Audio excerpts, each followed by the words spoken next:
প্রাণী পালকদের দোরগড়ায় চিকিৎসা পরিষেবা। ত্রিপুরায় চালু হলো 50টি মিনি মোবাইল ভেটেরিনারি ইউনিট।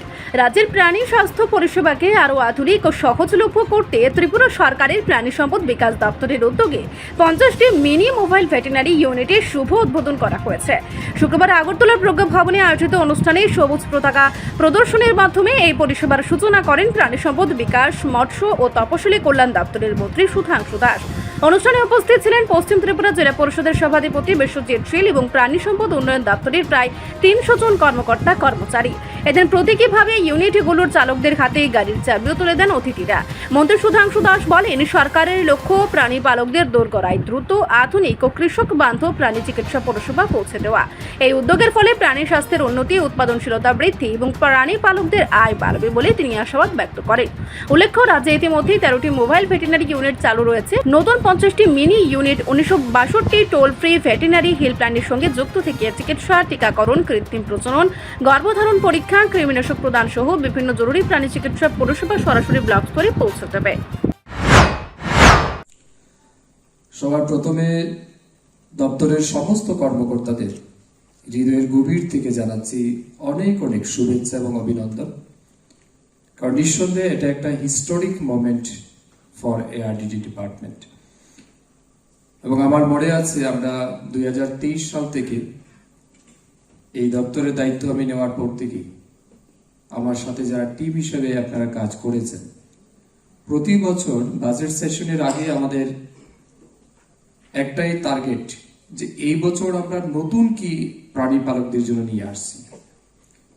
এখানে তমাল বাবু আছেন সম্ভবত, তিনি তখন বাজেটে কাজ করতেন, বাজেট সেকশনে, এবং ডক্টর বিমল কৃষ্ণ দাস সাহেব আছেন, আমাদের নীরাজজি আছেন। ওনারা যখনই আসতেন বা প্রি বাজেট ডিসকাশন যখন আমরা করতাম, আমাদের একটাই লক্ষ্য যে এই বছর আমরা কি আনছি। তো 2024-25 অর্থ বছরে আমরা পরিকল্পনা নিয়েছিলাম যে যে সমস্ত জায়গায় আমাদের জিওগ্রাফিক্যাল ডিফিকাল্টিস কারণে আমাদের বর্তমান যে সমস্ত এমডিইউ আছে, মোবাইল ভেটেরিনারি ইউনিট যেগুলি আমাদের রয়েছে, বড় 13টা আমাদের রাজ্যে আছে, এগুলি পুরো ডিস্ট্রিক্ট আমরা কভার করতে পারি না। তো আমাদের টার্গেট ছিল যাতে আমরা প্রত্যেকটা ব্লক লেভেলে একটা করে দিতে পারি। সেই উদ্দেশ্য নিয়ে আমরা কিন্তু এই প্রপোজাল বাজেটে রেখেছিলাম 24-25 অর্থ বছরে, এবং honourable finance minister under the guidance of honourable chief minister ওনারা সেটাকে অ্যাকসেপ্ট করেন। অনারেবল ফিনান্স মিনিস্টার বাজেট স্পিচে সেটা উল্লেখ করেন, এবং গেল বছর আমরা তার উদ্যোগ নিয়েছি সাকসেসফুলি। আজকে আমরা এই ড্রাইভার নিযুক্তির পর আনুষ্ঠানিকভাবে এই মিনি মোবাইল ভেটেরিনারি ইউনিট আনুষ্ঠানিকভাবে আজকে হস্তান্তর করব, মানুষের জন্য উন্মুক্ত করে দেব। তার জন্য আমি সবাইকে আবারও অনেক শুভেচ্ছা এবং অভিনন্দন জানাচ্ছি। এআরডি ডিপার্টমেন্ট মূলত 3টি বিষয়ের উপর কাজ করে। এক হচ্ছে আমাদের রাজ্যের যে সমস্ত পশুধন আছে তার সুস্থতা বা চিকিৎসা পরিষেবা, এটা একটা বিষয়। 2 হচ্ছে আমাদের রাজ্যে মাংস, ডিম, দুধ তার উৎপাদন বৃদ্ধি করা।